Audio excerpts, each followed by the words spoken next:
Ininya taruh mana? Taruh sini. Apa di bawah? Bawah terserah. Di bawah aja. Kemarin pada ngaji ya saya keluar. Oh, taruh. Mulai, Lek.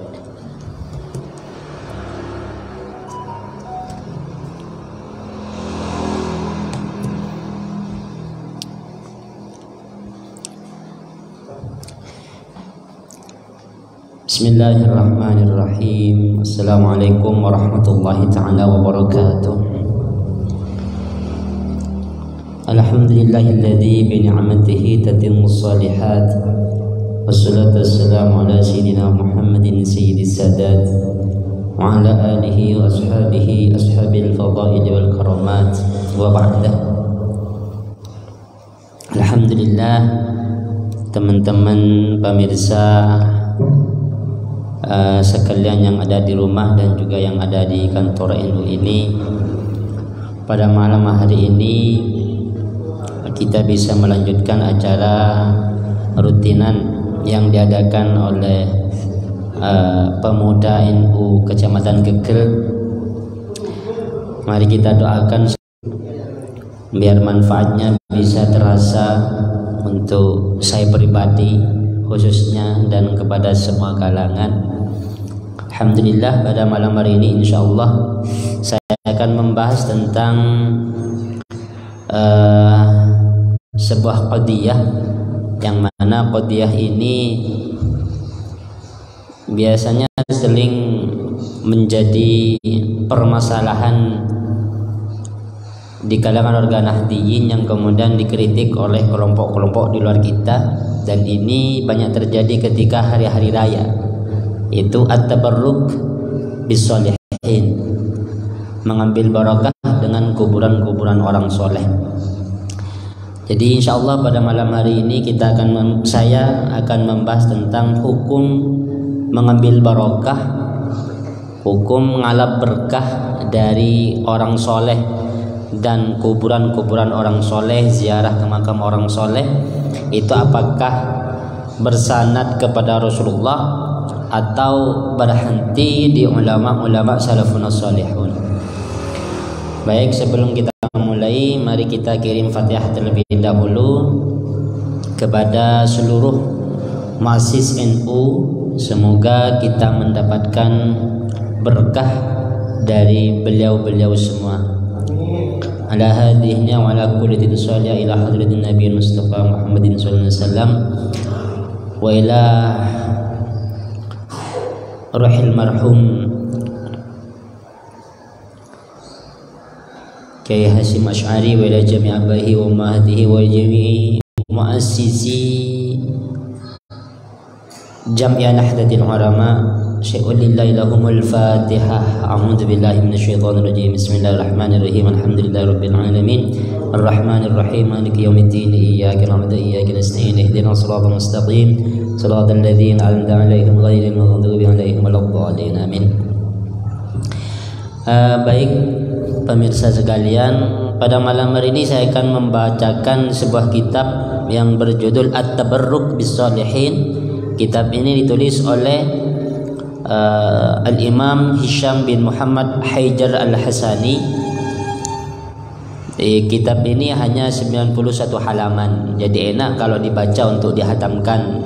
Tapi pada malam hari ini saya akan ngambil poin-poinnya saja, karena tidak mungkin hataman pada malam hari ini. Baik, teman-teman sekalian, pembahasan pada malam hari ini akan saya mulai dari pertanyaan-pertanyaan. Jadi saya memunculkan pertanyaan, kemudian saya jawab sendiri. Oke, misalnya ada pertanyaan begini: apakah mengambil barokah atau tabarruk itu ada dalilnya di dalam Al-Quran atau di dalam hadis Nabi? Untuk menjawab pertanyaan seperti itu, Imam Hisham di sini menjawab di halaman ke-12, At-Tabarruk fil Quran. Ternyata dalam Al-Quran itu sudah ada tuntunan untuk mengambil barokah, ya, tuntunan untuk mengambil barokah. Qala ta'ala wa qala lahum nabiyuhum inna ayata mulkihi ayyatiyakumut tabutu fihi sakinatun min rabbikum wa baqiyatum mimma taraka alu Musa wa alu Harun tahmiluhul malaikah. Jadi dalam redaksi ini Allah menceritakan tentang kisah Bani Israel. Di dalam ayat ini disebutkan kata at-tabut. Tabut ini termasuk sunduk ya, yang ditinggalkan oleh nabi-nabi Bani Israel sebelumnya, yang kemudian dilanjutkan oleh Bani Israel setelahnya. Ini menjelaskan bahwa kaum Bani Israel itu tetap mempertahankan tabut ini untuk mengambil barokahnya. Ini yang pertama. Kemudian yang kedua, di surat Yusuf ayat 93, idhabu biqamisi hadha fa'alquhu ala wajhi abi ya'ti basira.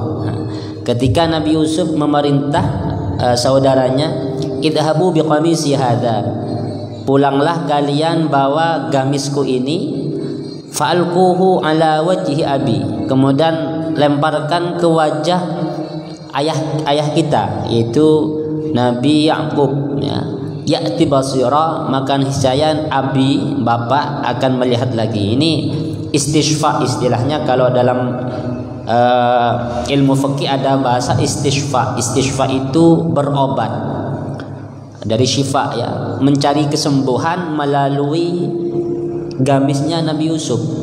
Seperti kita kadang kan istishfa mencari kesembuhan dari barokahnya orang soleh, ke kuburannya habaib, orang-orang soleh, kita istishfa, minta barokah ke orang soleh yang masih hidup. Itu tidak apa-apa, itu istishfa istilahnya.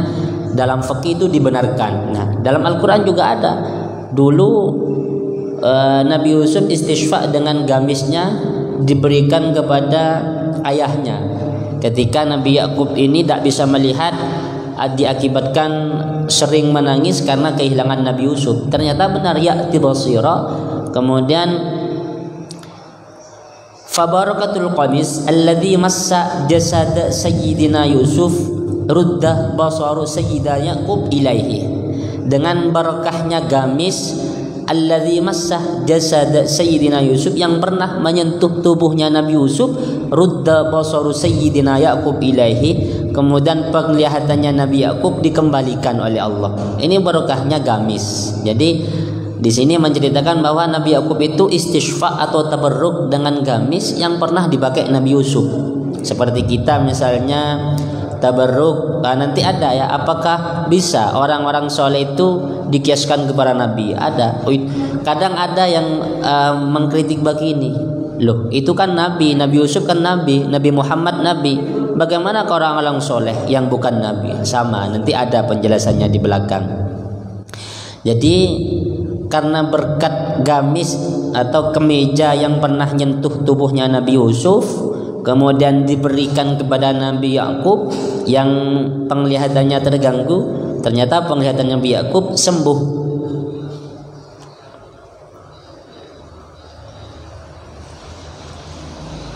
Katanya di sini, wa ma'lumun anna sayyidina Yusuf kana yumkinu an yad'u Allah ta'ala li abihi fayukrimahu Allah ta'ala bi ijabati du'aihi.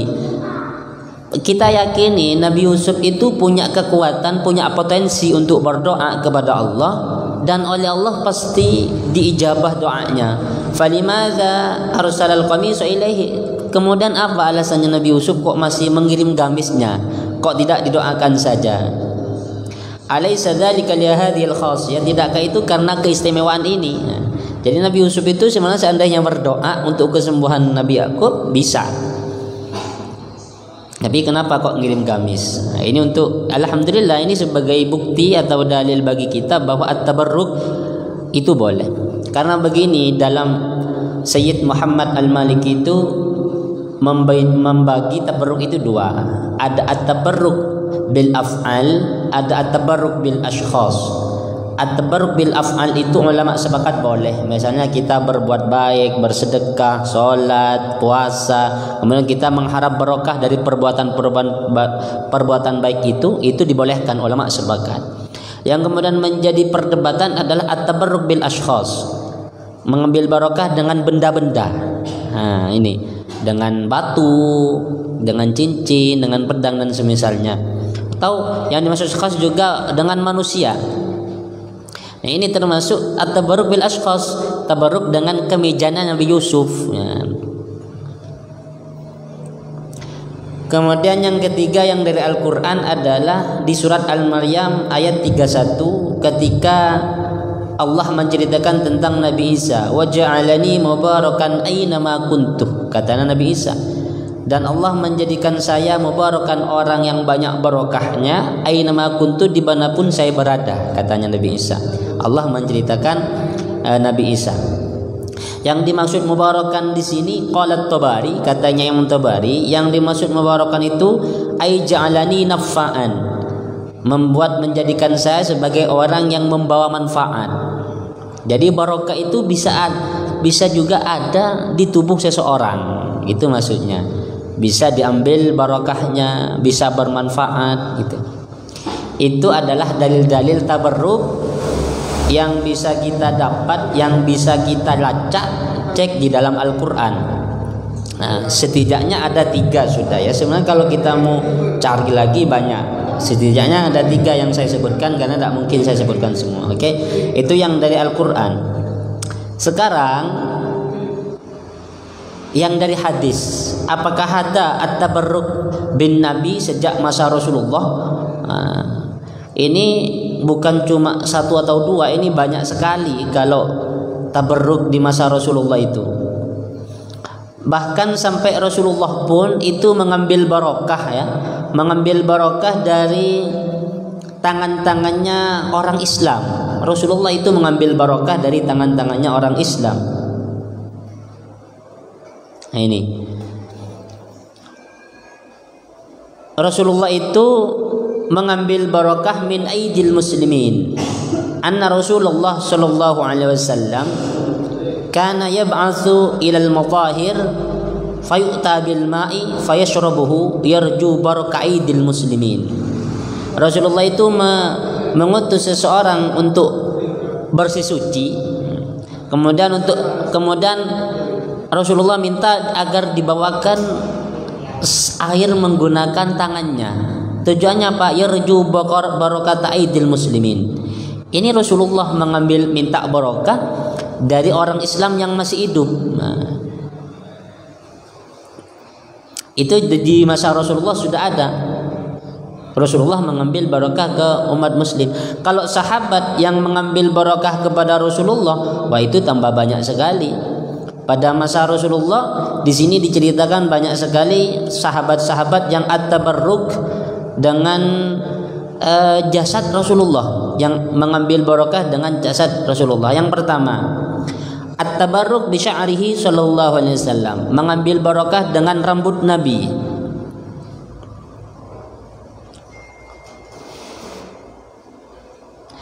Diceritakan an Anas bin Malik radhiyallahu anhu qala lamma rama Rasulullah sallallahu alaihi wasallam al-jumratah wa naharu nusukahu wa halaqa walhalaqal halik shiqqahul aiman.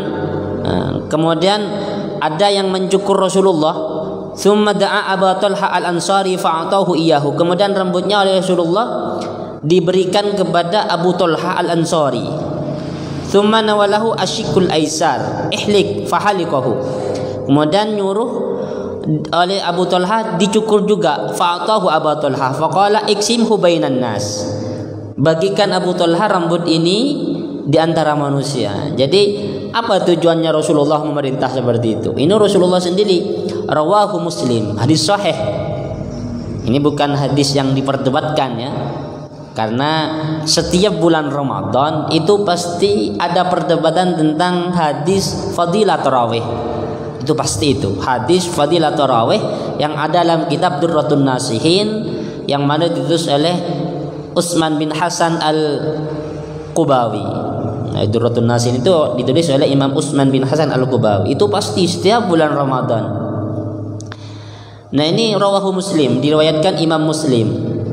Ketika Rasulullah mencukur rambutnya, Rasulullah menyuruh bagikan rambut ini ke orang-orang. Tujuannya apa? Ada lain ulama menafsiri bahwa itu liyatabarraku bihi, agar mengambil barokah katanya di sini. Qala al-allam al-hafidh Ibnu Hibban rahimahullah fi sahihi, apa kata beliau? As-sahabatu innama akhadhu sya'rahu sallallahu alaihi wasallam liyatabarraku bih. Para sahabat mengambil rambutnya Nabi itu tujuannya satu, liyatabarraku bihi, untuk mengambil barokah. Untuk mengambil barokah. Yang kedua, at-tabarruk bi arqihi sallallahu alaihi wasallam, mengambil barokah dengan keringat Nabi. Banyak di sini tentang mengambil barokah. Yang ketiga, at-tabarruk bi jubbatihi, mengambil barokah dengan jubahnya Nabi. An Sahal bin Sa'ad radhiyallahu anhu qala, dari Sahal bin Sa'ad beliau berkata, ja'at imra'atun ilan Nabi, datang seorang perempuan kepada Nabi Muhammad sallallahu alaihi wasallam bi burdatin, membawa burdah, membawa selimut. Faqalat, ya Rasulullah, aksuka hadhihi, saya akan memakaikan ini kepada kamu. Fa akhadhaha an-nabiy, kemudian Nabi mengambil burdah itu, muhtajan ilaiha, karena memang butuh kepada burdah itu. Fala bisaha, kemudian memakai siapa Nabi kepada burdah. Fara'aha alaihi rajulun min sahabati, kok ada sahabat yang melihat itu. Faqala, kemudian sahabat itu berkata, ya Rasulullah, wahai Rasulullah, ma ahsana hadhihi faksuniha, alangkah baiknya baju ini, faksuniha, maka pakaikanlah olehmu ni kepadaku akan baju itu. Qala na'am, oke, saya pakaikan, kata Nabi. Kata ulama, qala al-hafidh Ibnu Hajar rahimahullah, hadis tadi diriwayatkan oleh Imam Bukhari, ya, Imam Bukhari. Hadis ini katanya Ibnu Hajar, Imam Ibnu Hajar Al-Asqalani menjelaskan wa fihi jawazut tabarruk bis salihin. Dalam hadis ini kata Ibnu Hajar mengandung penjelasan atau kandungan yang menjelaskan bahwa boleh at-tabarruk bis salihin. Ya, sahabat tadi itu mengharapkan barokah dari selimut yang pernah nyentuh tubuhnya Rasulullah. Itu tabarruk. Di banyak sekali di sini ada at-tabarruk bil makan allazi shalla fihi nabi, bertabarruk dengan tempat yang pernah ditempati Nabi salat. Jadi di masa Nabi itu banyak sekali at-tabarruk dengan jasad-jasad, bagian tubuh Nabi, bahkan dengan tempat yang pernah disinggahi Nabi, dengan baju yang pernah dipakai Nabi, seperti dalam Al-Quran tadi, kemeja yang pernah dipakai Nabi Yusuf. Itu adalah dalil-dalil tabarruk dari Al-Quran dan Al-Hadis, dari Al-Quran dan Al-Hadis. Oke, sekarang kita masuk ke pembahasan. Setelah kita bisa menjawab apakah ada dalil tabarruk itu dalam Al-Quran dan hadis, ternyata ada. Al-Qurannya ada, hadisnya ada.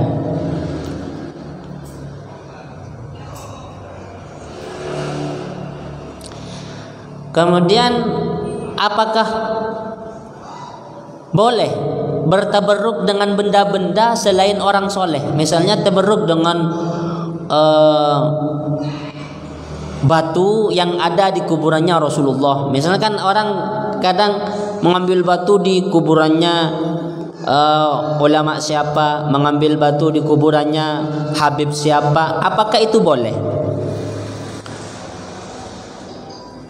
Ini di halaman 61 Imam Hisham mengatakan begini, tabarraka Rasulullah sallallahu alaihi wasallam biturbatil madinati wastashfahu biha an Aisyah.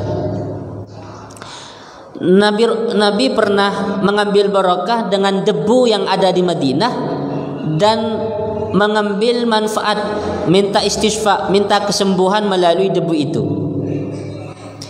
Anna Rasulullah sallallahu alaihi wasallam kana idza ishtaqal insan, ketika manusia itu merasa sedih, au kanat bihi qurhatun au jarhun, atau ketika ada manusia yang luka atau kena koreng, misalnya kena luka, kena penyakit,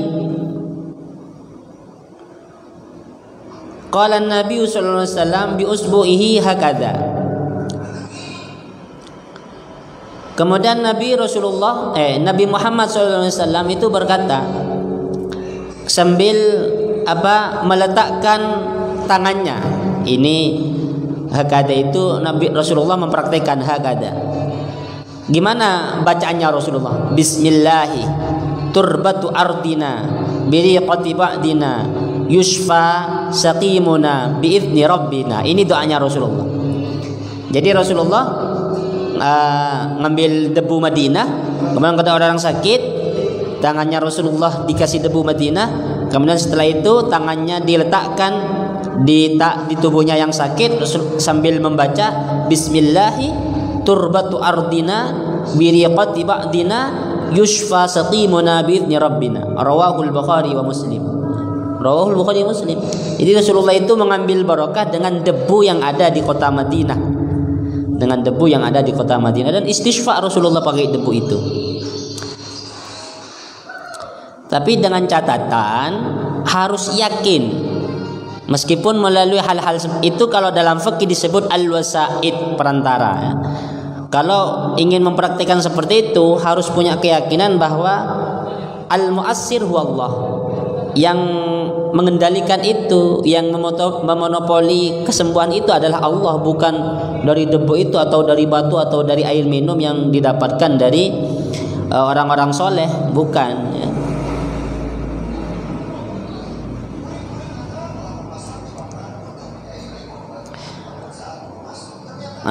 Kita masuk ke pembahasan. Tadi itu adalah dalil-dalil dari Al-Quran dan hadis. Qala Al-Hafidz Al-Ajli rahimahullah fi kitabih Ma'rifatutz Thiqat. Imam Hafidz Al-Ajli ini punya kitab namanya Ma'rifatutz Thiqat.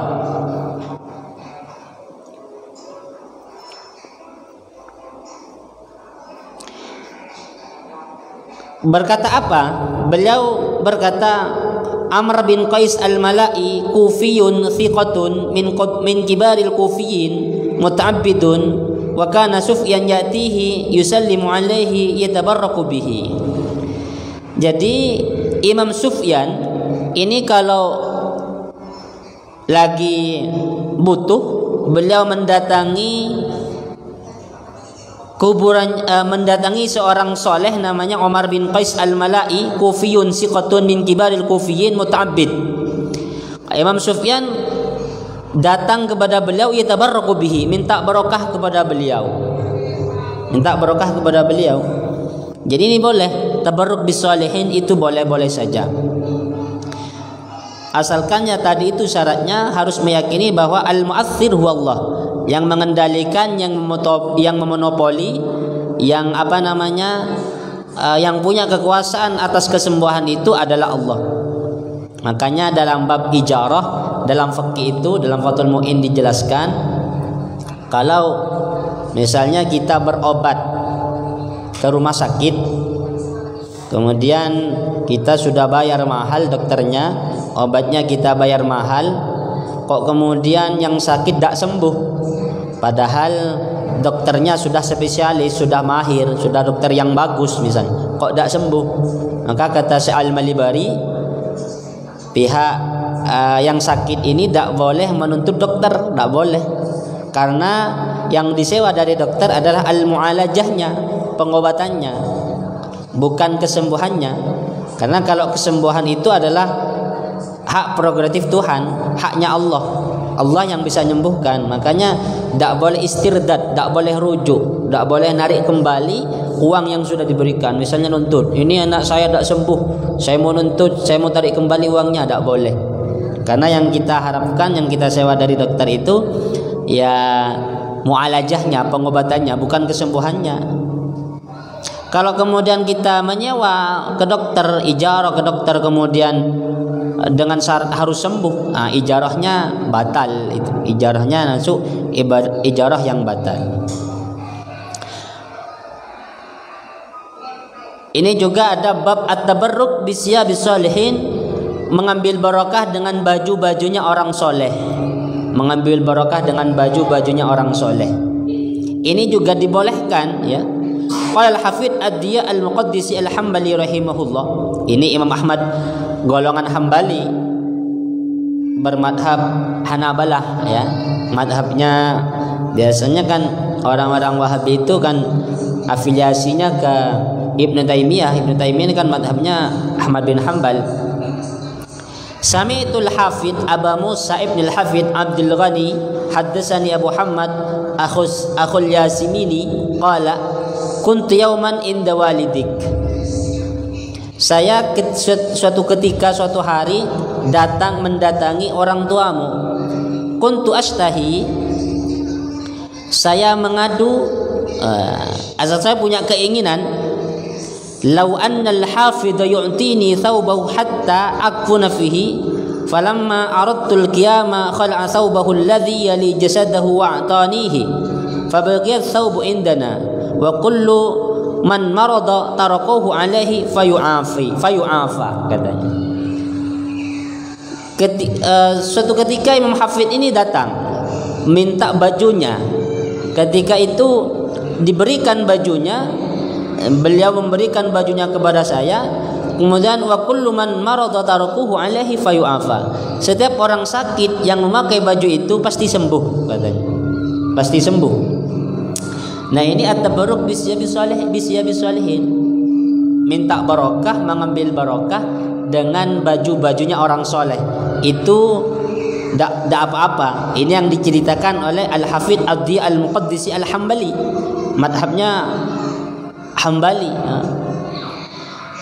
Biasanya kan kalau orang-orang yang di luar kita, di luar Nahdlatul Ulama, itu tidak percaya dengan barokah-barokah seperti itu ya. Tidak percaya bahwa ada barokah di baju ini, kalau pernah dipakai orang nanti kita ngambil barokahnya. Itu tidak percaya. Mana ada barokah seperti itu. Tabarruk itu hanya tabarruk bil af'al katanya. Tidak percaya kalau ada Nah, ini diceritakan oleh Al-Hafidh Abdi Al-Muqaddisi. Jadi para teman-temanku sekalian yang mendengarkan ini, yang kebetulan mendengarkan acara ini, jadi mengambil barokah, datang ke kuburan orang soleh itu tidak apa-apa, tidak masalah. Yutabarraku biliqaihim wa ru'yatihim wa ziyaratihim. Kita bisa mengambil barokah dengan orang soleh dengan cara apa? Biliqaihim wa ru'yatihim wa ziyaratihim. Diharapkan barokahnya dengan cara menjumpainya ya, bertemu dengan mereka, melihat mereka orang-orang soleh, mengunjungi mereka. Di sini banyak sekali cerita-cerita yang disampaikan tentang orang-orang yang mengambil barokah kepada orang soleh dengan cara ziarah, bertamu ke orang soleh, minta doanya. Itu biasa. Jadi itu bukan cuma tradisi kita, sudah ada sejak salafun soleh dulu. Nah, sekarang di YouTube itu berseliweran ya, banyak sekali ustadz-ustadz Wahabi itu mengecam. Dulu ada tersebar itu videonya almarhum Kiai Maimun Zubair ya. Santrinya itu tabarruk semua, minta barokah, minta doa, dan itu dikomentari sama ustadz-ustadz Wahabi bahwa mana ini tradisi macam apa kayak gini. Itu kan entah itu karena sentimen pribadi, bisa jadi juga karena kurangnya membaca, bisa jadi. Jadi banyak faktor seperti itu. Ya, husnudzon kita mungkin saja beliaunya belum terlalu banyak membaca referensi-referensi amaliyah yang kita lakukan gitu. Kalau ingin mengkritik amaliyah kita, seharusnya harus tahu referensinya dari mana kan gitu. Itu sudah husnudzon ya.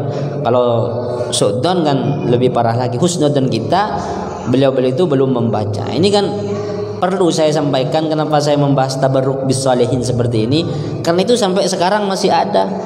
Dan ini mungkin yang mendengarkan kan banyak teman-teman kita dari kalangan masyarakat bawah ya. Sehingga saya perlu menyampaikan bahwa at-tabarruk bis sholihin itu boleh, bukan cuma tradisi Nahdien saja.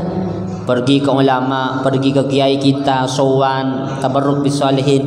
Karena orang soleh itu bisa diambil barokahnya biliqaihim wa ru'yatihim wa ziyaratihim, bertemu dengan mereka, melihat mereka, mengunjungi mereka.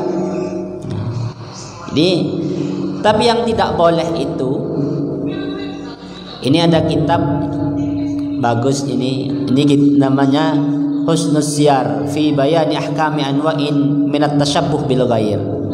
Ini menjelaskan tentang hukum-hukum tasyabbuh. Kita berusaha menyerupai orang lain.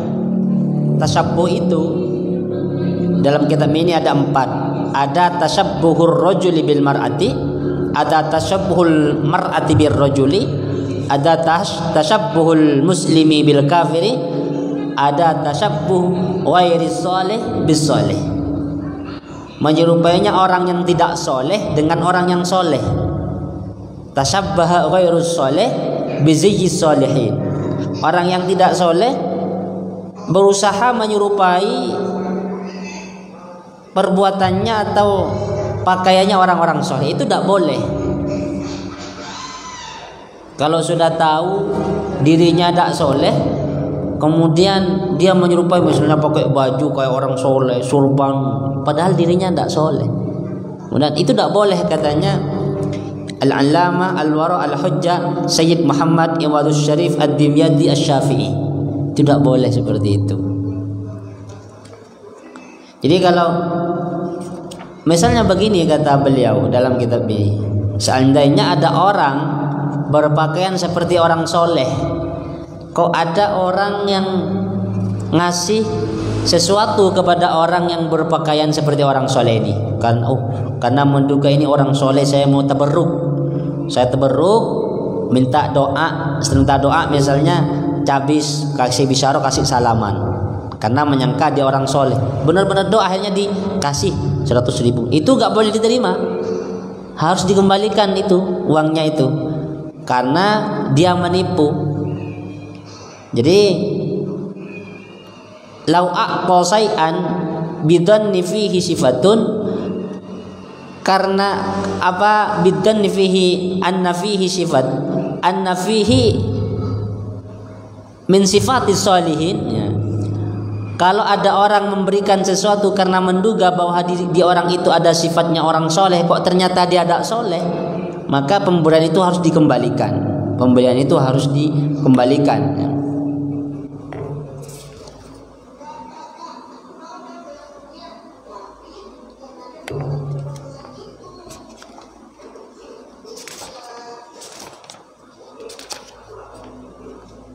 Nah, ini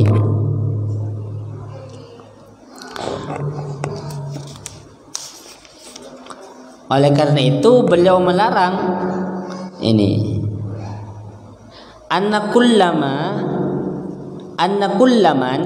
aqta syai'an li sifatin dunnat bihi lam yajuz lahu qabuluhu wa la yamlikuhu illa in kana batinan kadzalik. Setiap seseorang yang memberi sesuatu kepada orang lain li sifatin dunnat bihi, karena menduga di situ ada sifat, misalnya sifat soleh, maka lam yajuz lahu qabuluhu, tak boleh diterima oleh orang ini, wala yamlikuhu illa in kana batinan kadzalik, dan orang yang mengaku-ngaku soleh ini tak boleh, tak bisa memilikinya kecuali dalam batinnya benar-benar soleh. Jadi tak boleh tasyabbuh bisolihin. Makanya hati-hati, karena tasyabbuh itu kan kalau dikaji dari ilmu sarraf, dia dari fi'il madhi tasyabbah, masdarna tasyabbuh, tasyabbaha yatashabbahu tasyabbuhan. Yang namanya kalau ikut tasyabbaha ini perbuatan bi ghairi qasdin, itu sudah tasyabbaha. Kita misalnya tidak ada tujuan untuk berpakaian seperti orang soleh, tidak. Pokoknya kita sudah memakai aja, tidak ada tujuan untuk tasyabbuh bisolihin, tidak ada. Itu sudah masuk hukum tasyabbuh meskipun tidak ada niat tasyabbuh, karena kata tasyabbuh itu baik bil qasdi atau bi ghairi qasdin, itu sudah tasyabbuh karena ikut wazan tafa'ul tadi itu, bi qasdin atau bi ghairi qasdin. Jadi teman-teman sekalian, ya kita berpakaian ala kadarnya saja. Tidak usah meniru orang soleh. Perbuatannya saja kalau mau ditiru, ya perbuatannya saja. Seperti syair di sini, fatashabbahu illam takunu mithlahum anna tashabbuha birrijali falahun. Maka serupailah mereka dari segi perbuatannya, karena menyerupai mereka dari segi perbuatan falah itu keberuntungan. Jangan serupai dari pakaiannya. Nanti kalau ada orang yang salaman diterima itu tidak berhak sebenarnya. Ala kulli hal, dari semua pemaparan yang saya sampaikan dari tadi, yang ingin saya sampaikan adalah bahwa tabarruk, mengharap barokah dari orang soleh atau dari benda-benda yang ada di tempat-tempatnya orang soleh itu boleh, dengan satu catatan bahwa dia harus yakin ayat-taqid annal mu'aththira huwa Allah. Harus yakin bahwa pengendali utama adalah Allah. Allah yang memiliki hak prerogatif untuk mengendalikan itu semua. Yang menyembuhkan, yang membuat selamat itu adalah Allah, bukan benda itu. Mungkin hanya ini yang bisa saya sampaikan. Semoga apa yang saya bahas dari tadi ini membawa manfaat dan berkah, terutama bagi saya pribadi khususnya dan bagi teman-teman yang menonton pada umumnya. Akhirul kalam dari saya, mohon maaf kurang lebihnya. Assalamualaikum warahmatullahi taala wabarakatuh.